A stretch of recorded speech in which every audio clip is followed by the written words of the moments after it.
Okay, I think we should slowly start. Hello, good afternoon, everybody. My name is Marianne de Bane. I am representing the CODART Programming Committee today as Maartje Beekman is enjoying a wonderful summer holiday, much deserved after our Stockholm conference. Welcome to everybody, and also welcome to our speakers, who I will formally introduce in just a minute. We are here at a CODARTfocus, which means we will have a little program for you. We have an hour to spend with each other today. Program where we will have an online tour and 2 lectures. And after those, there will be an opportunity for you to ask questions via the chat or by raising your hand.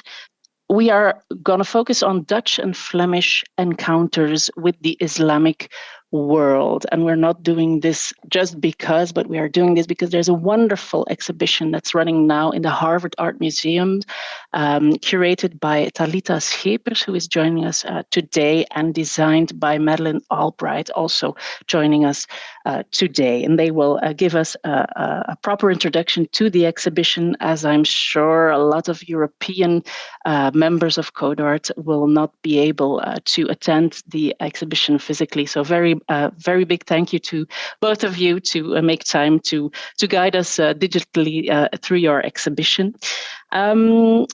Thalita Schepers is the postdoctoral Stanley Durwood Foundation Curatorial Fellow in Drawings from the Harvard Art Museum. That's a mouthful. And this is actually her first exhibition called Imagine Me and You, Dutch and Flemish Encounters with the Islamic World from 1450 to 1750. It has opened on May 18th and it's running until August 18th of this year.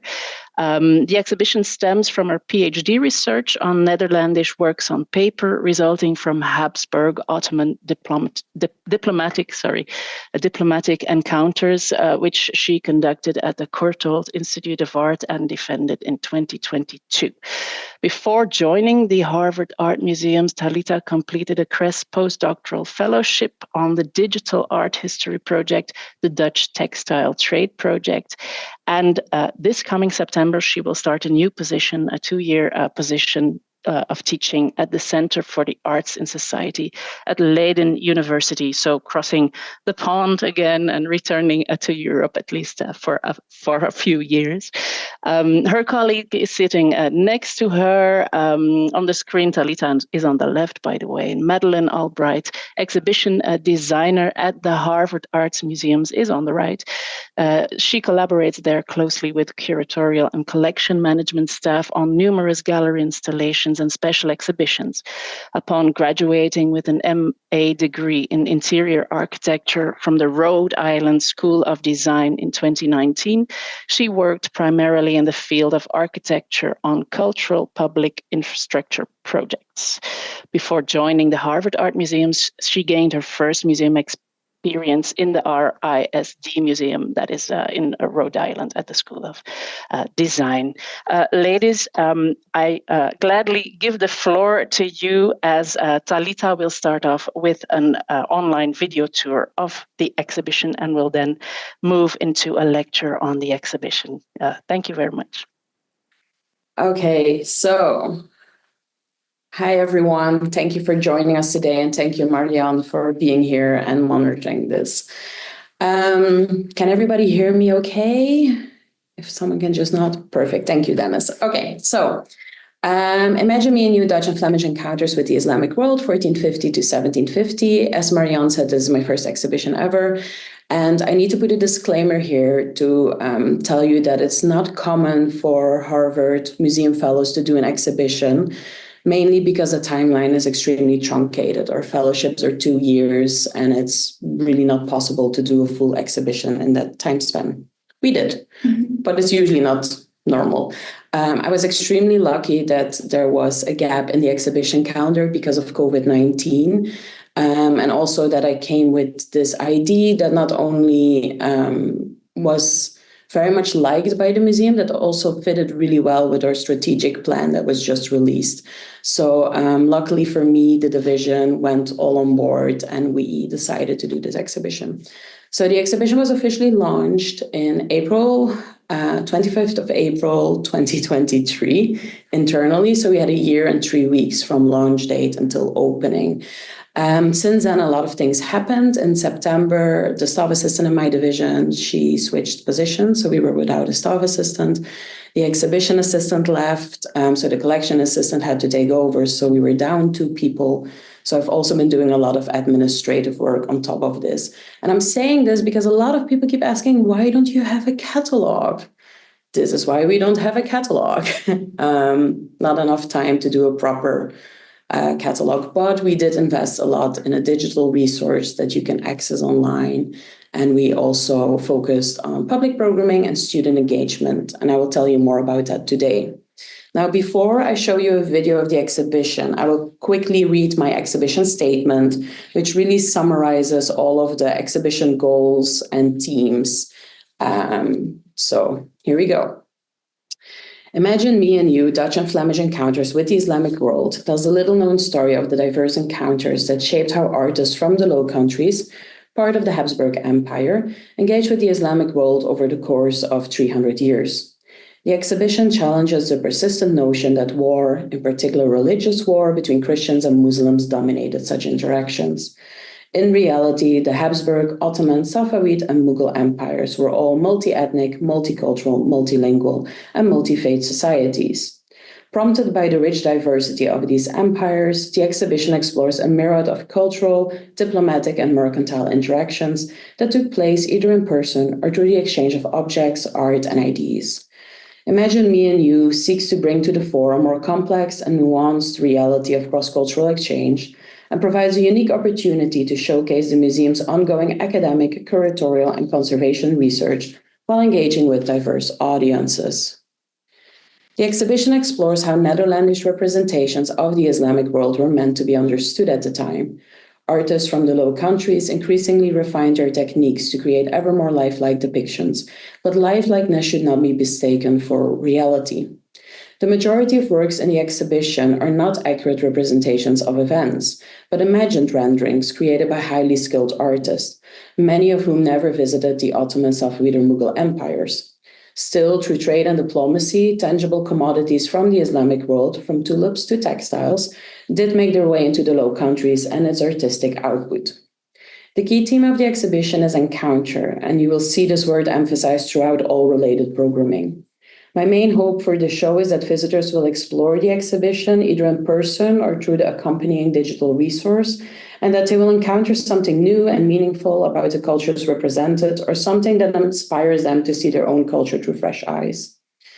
So the exhibition features 121 objects, including 42 local loans. And by bringing together objects from different Harvard Art Museum collections and local lenders, the exhibition provides a new way of understanding the museum's permanent holdings within a global context. And so a key goal of building the object list for this exhibition was to provide audiences in Cambridge and the Boston area with the opportunity to engage with original research through objects belonging to and accessible at the Harvard Art Museums and local institutions. And I'm hopeful that the exhibition provides a first step in future research into the richness of these collections. So you can see here that the exhibition has 11 sections that guide the visitor thematically and chronologically through this narrative of cross-cultural encounters. So we have an era of global encounter, trading textiles, tulips, tulipomania, seeing the Sultan, diplomacy in Prague, Kuka's journey, carpets on the move, reimagined biblical and historical past, to be continued, centering costumes and hybrid objects. And so without further ado, I will share with you our video. Okay, so we start here in the vestibule with our gorgeous sticker of Yanitsari. And then to the left, we have our acknowledgement section, including lenders, funding, and contributors. And this is also where visitors can pick up an activity sheet for children ages 8+, but it's really for the whole family to explore the exhibition. So the first gallery consists of 3 rooms, and the first section is called An Era of Global Encounter. And we start here with two maps and a timeline to help situate the visitors. And then the first wall you see is the only wall in the exhibition that focuses on war. And here we have Dürer's famous cannon. And then after that, we focus on different type of encounters. So the opening wall is two paper encounters. So artists who encounter different cultures through works on paper. To the right, we have our Rembrandt, which we had to include. Mm. And then travel is a different type of encounter. So here we have a loan from Houghton showing Cornelis de Bruyn's a Safavid man and woman in Isfahan. And this is a second loan from Houghton Library. It's Bernard van Breidenbach's Peregrinatio in Terram Sanctam, and it's a view of Venice. And what I really love about this design is that it almost feels as if the city of Venice is floating in the display. So I think that's pretty cool. And so pilgrimage, another type of encounter, and this leads us into the next section, which is called trading textiles.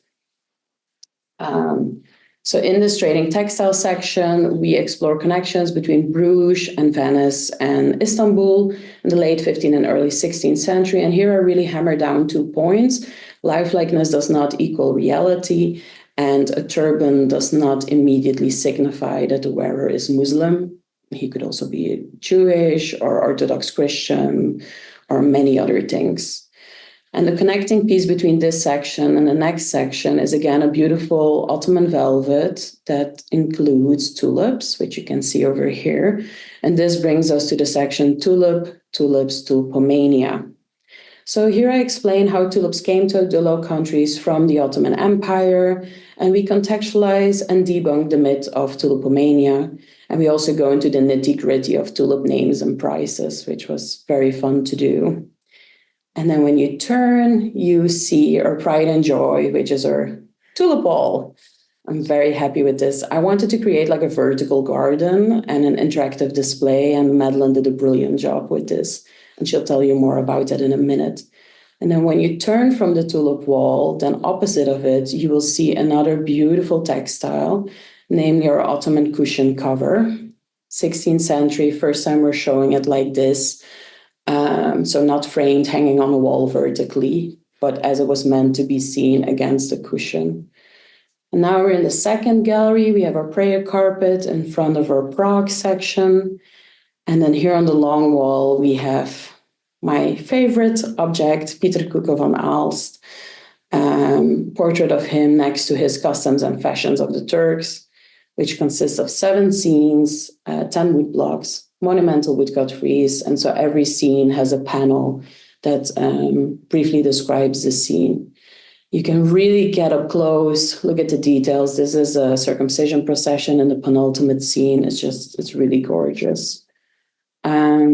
We also have a section on seeing the Sultan. So here we have to the left and to the right 2 portraits by Melchior Lorich of Sultan Suleiman, and in the middle we have an anonymous Venetian artist showing the Sultan wearing a helmet crown, which in itself is also a very fascinating story.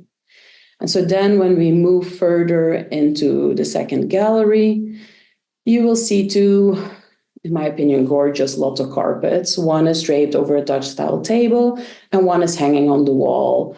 And I will tell you a little bit more about this later. And so in this section, the reimagined section, we're basically saying that after 300 years of encounters, the Dutch still prefer Ottoman costumes primarily to depict someone who is removed far away from them, either geographically or in time. So hence the title Reimagined Biblical and Historical Pasts. And you will have noticed at this point that this exhibition is all about comparing. So here we have 2 Rembrandts. And if you look at the figure to the left and then the small figure to the right, he made this print a year before the bigger print. And it's a similar figure, a different headgear.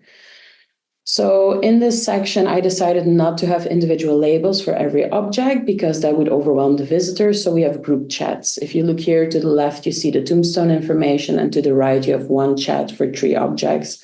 And this one, for instance, we only have the tombstone information, and then the objects are addressed in the section text on the wall. And that's to help people really make connections and look. This is a third gallery, the last gallery, with a long glass case, and then our yellow wall, which is a to be continued section. And this is where we really showcase research by graduate students, conservation fellows, and museum staff. And they've all written labels. I've written a label about this one, our Gentili Bellini drawing, in which I actually question its attribution. I think it's not Gentili Bellini. And this also shows how our research is ongoing. There's no definitive conclusions. Then in the long glass case, we look at the genre of costume books and costume albums. What are they? So we have 2 Hans Wegel's costume depictions. We also have a case that shows how other cultures also engaged in making costume books. So at the top, we have a Japanese print of a Dutch woman wearing a men's jacket, but a gorgeous print. Here we have Nicolas de Nicolai's Ottoman album, next to a pair of Nalens from the Peabody Museum, which women would wear in the hammam. And then here we're really just saying costume books became a stereotype, so reused, recopied. Abraham de Bruin, who uses the Nicolai. In the center of this gallery, you have this gorgeous kaftan, which we've had since 1999, the year of the Spice Girls, but we've never actually shown it. So I really wanted the visitor to explore it in full, be able to walk around and really see the golden metal thread. So I didn't want it to be in a display case. And here we have an example of a label by the Objects Conservation Fellow who examined the metal threads and explains to us how they were used. And she also talked about this in a digital tool. Here we have our Ottoman Turkish princess painting. And then I found prints at the Fine Arts Library. If you look at the first one, it's a close relation. So we're talking about, again, which one is the first one? We have no idea. And then this here is a portrait of Francis II and our pigment case. So all the pigments you see here are represented in the artworks around you in the galleries. And we will talk a little bit more about an in situ gallery experiment we're conducting here, which is right in the front with these paint outs. So I'll say a bit more about that in a minute. And then lastly, now we're going to move to my favorite view of the entire exhibition, which is these 3 walls together. I just love this view. And then when you turn and you see our gorgeous kaftan, and then we'll end again with Yanni Tsari, who welcomed us at the beginning of the exhibition. Here he is. And this is a blow-up from Koekes Fries. So, curating Imagine Me and You. This was a whirlwind tour of 3 galleries. And as I mentioned, the exhibition has 11 sections and 121 objects. So just to pare this down, we have 45 objects from the Division of European and American Art, drawings, prints, paintings, and a Dutch-style table. We have 18 objects from the Islamic art collections and 1 from the Japanese collection here in the museum. We have 15 pigments from the Strauss pigment collection, and then a set of paint outs that were made for this exhibition. And then we have different loans. We have 42 loans in total. We have 4 books from Holton Library across campus. We have 27 prints from the Bini collection at the Fine Arts Library. We have 2 medals and 6 prints from the MFA. And we have a pair of Nalens from the Peabody Museum here on campus, a loan from George Abrams, our only female artist in the show, Margaretha de Heer. And we also have a horse from the Toby collection. And I really want to pause here for a second and just thank all of these lenders, because like I said, we had a truncated timeline. So I put in all of these loan requests literally in June, and we opened in May. So it's amazing that apart from 1 loan, everything was approved. And that loan wasn't physically allowed to leave the library. So the curator really tried, but donor restrictions. As in every exhibition, there are always objects that you will have to cut out of your wish list. And these 2 I cut out from mine because of the current political climate here in America, in combination with the fact that I'm in an unstable position. I'm a fellow after this exhibition. Well, I'm not unemployed anymore. I just got a job, but I would have been unemployed. So it's sometimes difficult to engage with more difficult topics. To the left, we have Lucas van Leiden's Mohammed and the Monk Sergius, which I cut out quite early after all of the debates in America about can you show a depiction of Muhammad if it's made by a non-Muslim artist. And then to the right, we have Matthias Kills the Jew and the King's Officer, which currently climate here on Harvard campus.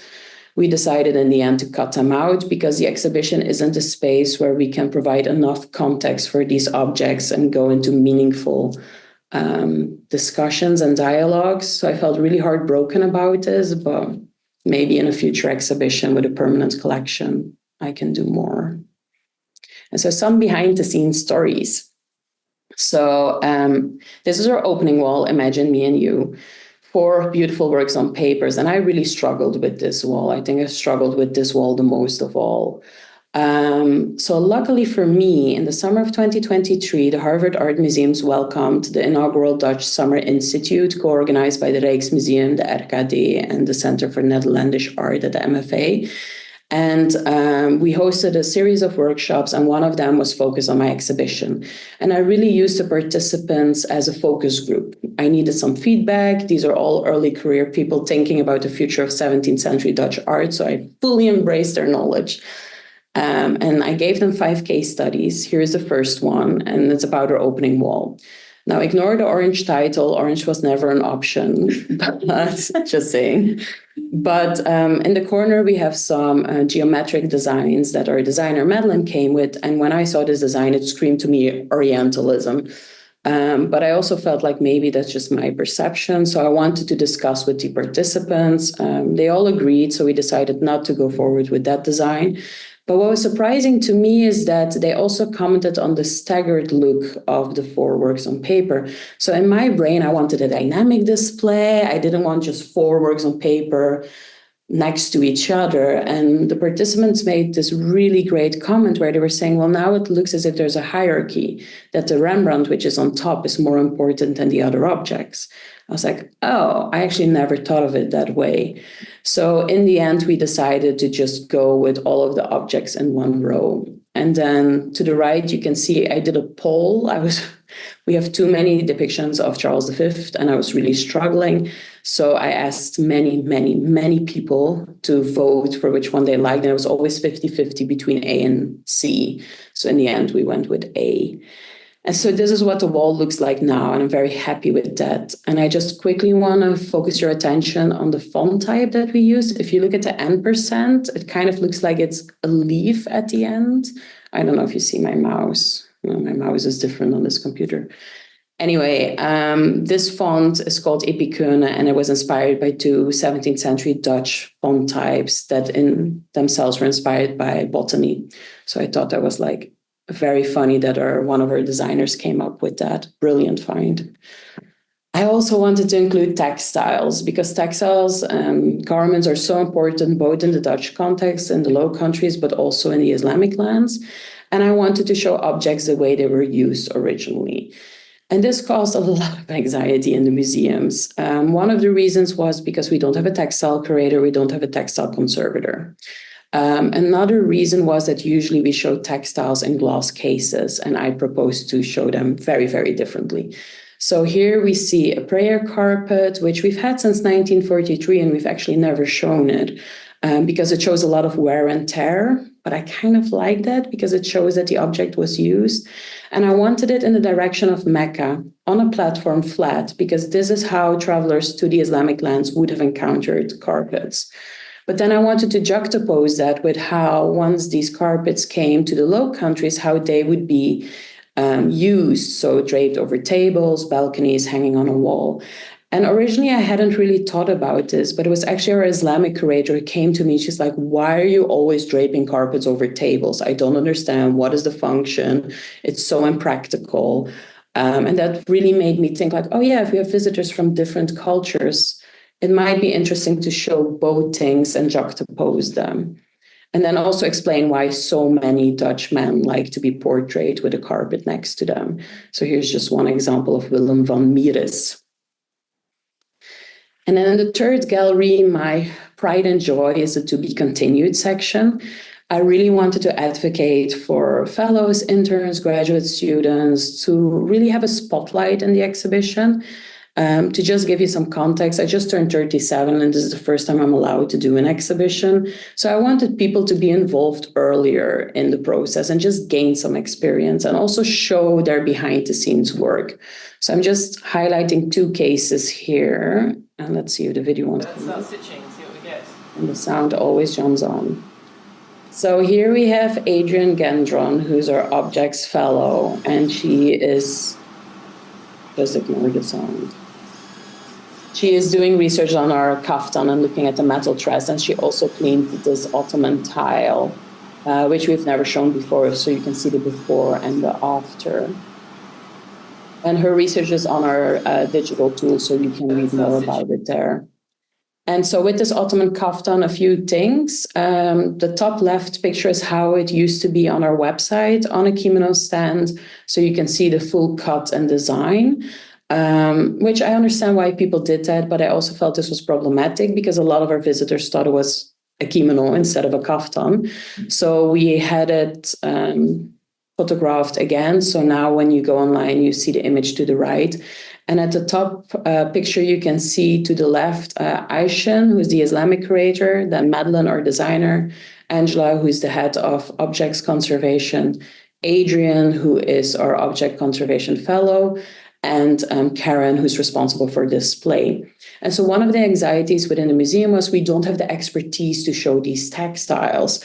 But turns out we were wrong because we had 3 people who actually had lots of expertise in working with textiles. And so we were able to show this gorgeous kaftan. I also want to comment on her skin color. Originally for textiles, curators like to use neutral colors, beige, brown, black, because the colors then of the fabric pop out. But I kind of felt that if we did that people would assume that that was a skin color rather than doing it for the sake of the garment. So in the end, I decided to make her a beautiful green alien because that way we can't assume her ethnicity. And it also really works well with the purple in the robe and the yellow wall in the background. And so here we have our pigment case. Celia Chari, who's our conservation scientist, is examining Pararialgar. And so the pigment you see at top right is called Rialgar. It's orangey red. And when it's exposed to light, over a matter of days, it turns into yellow, golden, orange, yellow, golden. And so she was examining if all of the golden decorations in this portrait by Haidare, so the ledger and the golden decorations in his costume, were originally used as Pararialgar, or if it was Rialgar that then changed into Pararialgar after being exposed in the light. We think he used it deliberately, but then our research shows that if you leave Pararialgar in the light too long, it turns back into an orangey color. So she was very interested in that, and she's been doing lots of experiments in the lab. But we then decided that it would actually make more sense to do an experiment in situ, because we're never going to show this portrait in full sunlight outside of the museum. We're going to show it in our galleries. So we're now tracking, and so she made these paint outs of different arsenic sulfides, and we're monitoring how much they will change color over the course of 3 months in a gallery setting. And then the blue bits you see are blue wool, and she folded over the bottom part so that after the exhibition we can fold it open and see how much color changes have taken place. And the green box is a data logger, which records all of the light settings every hour in the gallery. So we know exactly how much light was on these paint samples. And then hopefully in the future, we know if this object can be shown every 3 years, every 6 years, every 9 years to keep protecting it. 2 things that I thought were very important for me were student engagement and public programming. Student engagement. We're an academic museum, and this exhibition takes place in the summer when all the students are gone. So I wanted to get them involved before. So in the fall, we did this student workshop on a digital tool. So I invited students, they looked at artworks that fit in the exhibition, but that we're not displaying for a number of reasons. And they selected a few objects they liked, wrote a contribution, and you can read those on our digital tool online. We also did a paper marbling workshop, and you can see the video at the top. This was for graduate students and conservation fellows. It was a networking event, so they got to know each other, but also learned how to make Ottoman marbled paper. this is my take on Ottoman marbled paper. We're not specialists. We're basically just showing a few techniques. And I really like this video of our graduate student. Oh, can't see her. Too bad. She looks very happy when she pulls her print. And so here you have a couple of other examples. And we used this marbled paper. It wasn't only for the sake of making marbled paper. It was to learn these techniques and then to reuse those papers. Because we also did a collaboration with the Community Arts Center here in Cambridge, and we did 2 sessions with them. So 35 children between the ages of 6 and 12 participated in these workshops. And in the first one, we're making paper in the shape of donkeys, tulips, and camels, themes that relate to travel and the Low Countries. And then in the second workshop, we returned and we introduced them to Kukës customs and fashions of the Turks. And we asked the children to make a mural based on these themes of travel and journey. And I really asked them to think about, okay, if you're traveling for that long and you don't have your phone with you and there's no Wi-Fi, how will you keep busy? You can't take a car, there's no trains. And the children really went for it. And they used the marbled paper that the graduate students created. So this is our mural. It was on display for 2 weeks in the museum. And I don't know if you see the big orange circle in the third print. That's like a portal to the spider universe. And then in the penultimate print, there's also a round disc, which is apparently a Pokemon portal. And then in the last scene, they turned the obelisk of the Hippodrome into a Wi-Fi tower. So you would have Wi-Fi while traveling. So they really engaged with these topics and thought about travel beyond regular traveling. So on the last day that the mural was up, we invited the children. They came, they had some stroopwafels and baklava. They did a photo shoot in front of their mural in the museums, and then we took them to see the kuke in real life, which they couldn't believe it was a real thing, and their main concern was, how expensive is this, and can I take it home? But, they engaged with it. Public programming. The activity sheet that I mentioned earlier, this is a collaboration between me and the education fellow. We really wanted children to do close looking in the exhibition and focus on drawing activities. I'm the drawings fellow, so we had to get people involved with drawing. And there was a lot of events that we did, and this is just a few bits and bobs from the website. Our first event was an academic opening lecture, which was recorded and will hopefully be online soon. And I really wanted to, again, have a conversation between cultures. So we had Stephanie Schrader to the left from the Getty Museum, who came and spoke to us about Rembrandt and his Mughal portraits. And then to the right of me, we had Aishan, our Islamic curator, talking about the Ottoman artist Haydar Reis and his portraits. And then to the right, the far right, we have Yael Reis, who gave an academic perspective on a Mughal Madonna and Virgin based on Flemish prints that arrived in the Mughal Empire through the Jesuits. And we also had a music.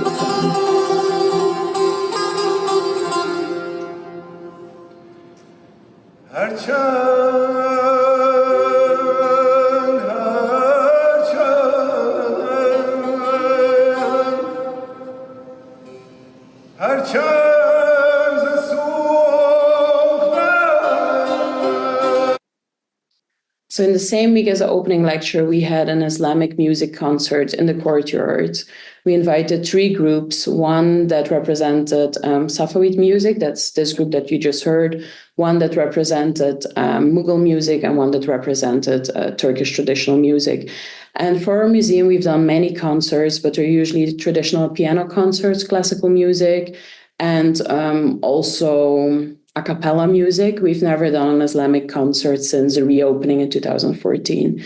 So the public programmer Tayana Fincher and I approached these artists, and we started a new partnership on campus with the Al Alweed Center, which provided us with funding to then treat the musicians to a reception afterwards. And there was a bit of anxiety, like, will this work? We've never done this before. It's not our type of music, but the event sold out within 2 days. We had 100 seats, and in the end, 115 people came, including Marcia, which was fun because that was the first time I met her in person.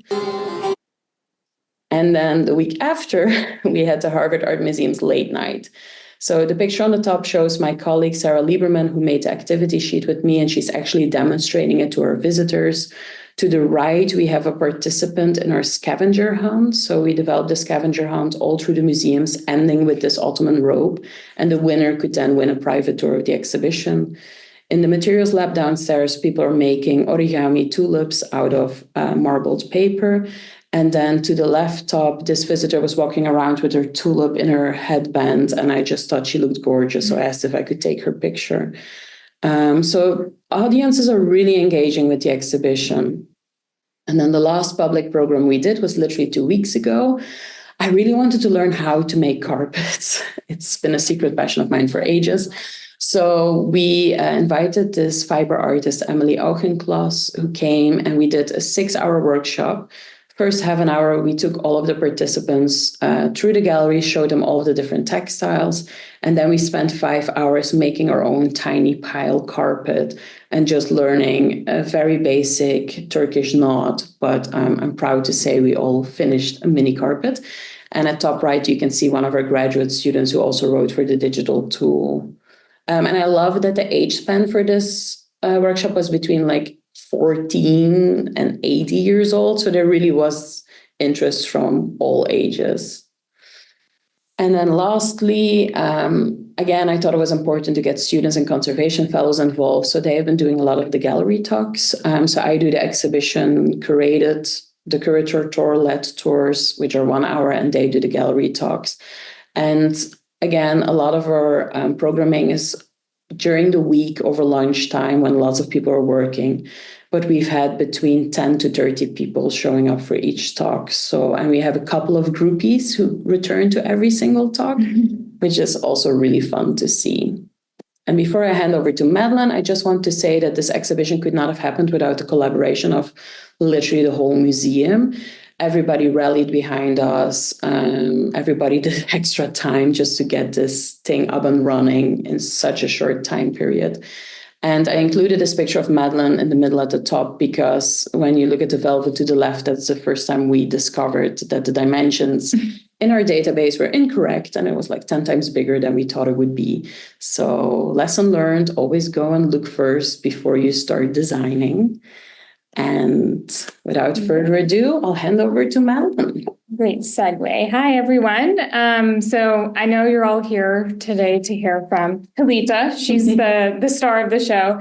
So I promise to kind of make this quick, but just happy to join you all today and talk about some of the behind the scenes magic that happens in order to bring an exhibition to fruition.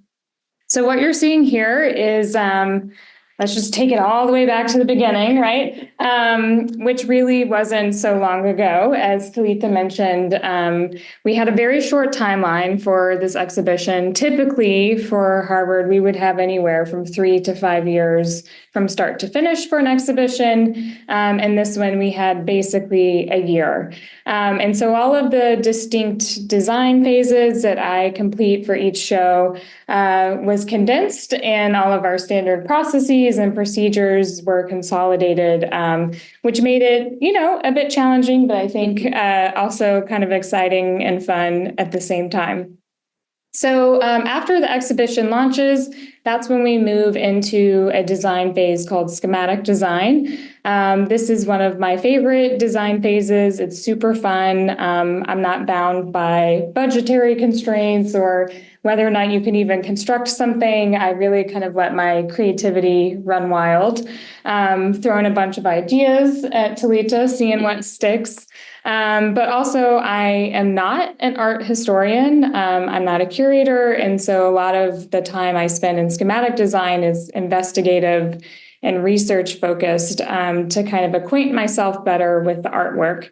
Because I just find that if I can't engage with the art on some level of intimacy, that I can't serve the art well, and I can't do my job well. So these are photos from those very early schematic design phases where I am going and looking at the objects with Talita, understanding their histories better.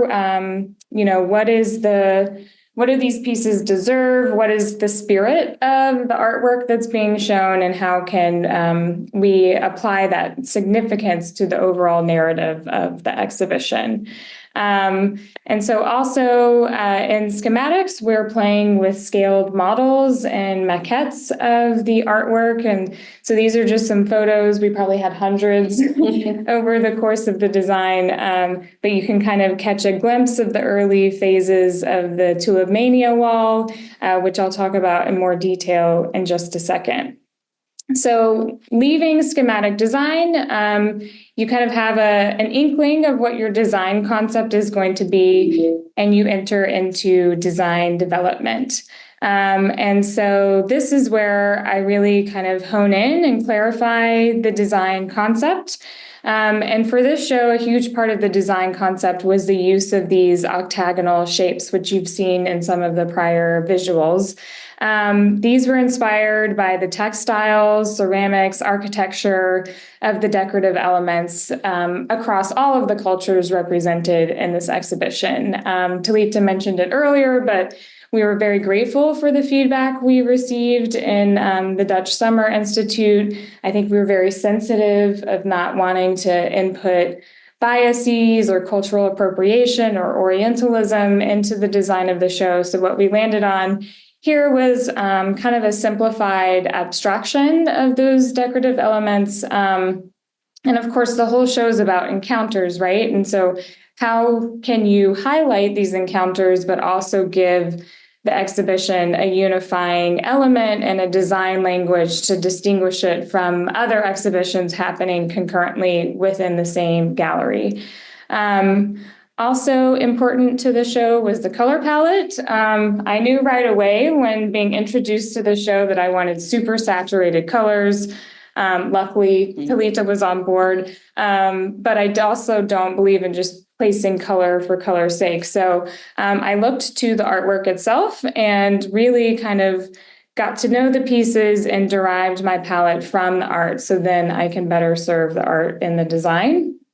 So each gallery got its own color palette, but they're all within this jewel tone, kind of same vein. So then it still reads as one exhibition. We also had a lot of black and white prints that die on white walls in our gallery. So being very strategic about where we place the colors to help those shine as well. So then we take the design concept, we pitch it, get it approved by the directors group, and then we move into a design phase called construction. And this is where I have to figure out how to actually make all of this stuff and make it within budget, and the very real constraints start to come alive. And so one of the major anchor points of the exhibition, of course, was the Kuka print. It was the first time it had ever been shown. And so I think there was a lot of motivation from all parties to make sure we get this right. There was a little bit of back and forth on how to best display it. At one point, we were talking about maybe a platform with stanchions, but Talita, I think justifiably, really wanted the visitors to get up close and have an intimate viewing experience. There's a ton of detail in this print that you just can't absorb all of that from afar. So then also on the same hand, the print wasn't this precious piece, right? That it didn't need to be a framed print. It was intentionally or initially shown tacked up on a wall. And so how can we honor that historical context while securing the print, making sure it stays safe, but also providing the intimacy for the visitors? And so we devised this really cool encasement. And here is a time-lapse video of the install, and I'll kind of walk you through some of the key pieces. On the back here, we have a steel plate that was installed onto the wall and painted prior. Then we cut a piece of mylar as a piece of protective barrier, and then put the print on the wall, rolled it out, added magnets, and that's how the print got attached to the wall, to the steel plate. And then on the sides of the frame, there are little slots, and that's how we were able to slide in plexiglass to protect the artwork. We were able, by some miracle, to afford a non-glare plexiglass, which I think was probably one of the biggest wins for both of us. And so if you're standing directly in front of the print, there is no reflection. And so you really can get very intimate with the print. Second thing I wanted to highlight in the construction phase was the tulip wall. Of course, I think we knew like immediately that this was going to be a big hit with our visitors. Everyone loves tulips. And so we wanted to make some custom design elements with this display. And I think we really wanted it to be dynamic and dimensional. And I wanted this push-pull with the prints, and so that they were on different planes and not just a 2D print on a flat wall. But how would one do that? And so what you see here on the bottom right is a photo of us at the mock-up where we printed paper scale objects and then actually slotted cardboard behind it. And that's how we were able to get a rough idea of how deep we wanted the pieces to be. And then these are some 3D models of the frame that I designed. It's essentially a box that attaches to the back of the frame. And then the frame has a cleat that then attaches to the wall. So you can kind of see some of these details here. And during install, we actually made extras. So it could be a bit of a plug and play. And that way we had a little bit of flexibility to change once we saw all the pieces in one setting. So this is some photos of the final product. My little feminist heart was very happy when the only print by a woman is here front center. So of course we had to make that the deepest, therefore the one that's closest to the visitor. And we also selected a different frame color to help that one shine a bit more. So then lots of construction details. Those were just two highlights. Then we move into installation. We have a very tight turnaround for install for summer shows as well. So we had 4 total days to install this show. It is quite a feat. It is a logistical feat. You're just hearing from the two of us today, but as Talita mentioned, it is a gigantic team of people that put their blood, sweat, tears, labor, love into this. And it's a really exciting time, even though it could feel a little chaotic, but I think the energy was great. Nothing ever goes exactly according to plan, but we had no major hiccups. Everything went smoothly. And so these are just some photos during installation. And then sharing with you all some photos of the final product before we wrap things up. So at the top, you can see my initial proposed drawing. So this is what we reviewed with the directors group and got the green light on. And then below are the install shots. So I'm really happy that we were able to stick with our vision and our concept from start to finish. That doesn't always happen.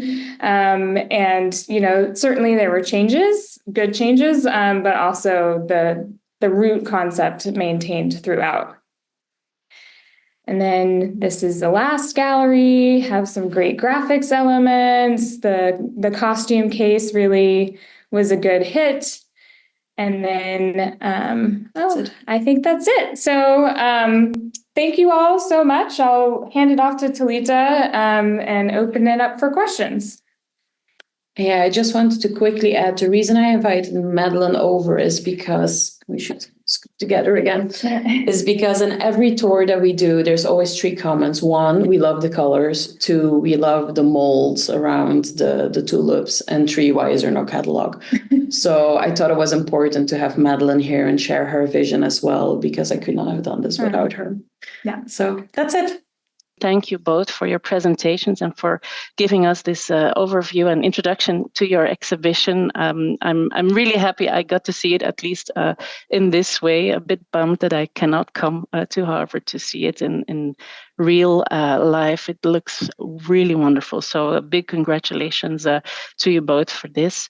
Thank you for all our participants today. Thank you to the CODART team as well for making this Zoom run smoothly. Again, Dennis and Moos. And I have only to say that the recording will be published on the CODART website soon. And you will, well, the attendees at least, will receive a questionnaire via email as CODART always does to see how you feel about this CODART focus. And other events are going to be announced on the CODART website. I think the next focus is the one on Maarten van Heemskerk in the fall. And of course, the CODART conference has been announced for March 2025 in Cologne. So we hope to see you all there. Thank you very much and have a nice, have a nice day.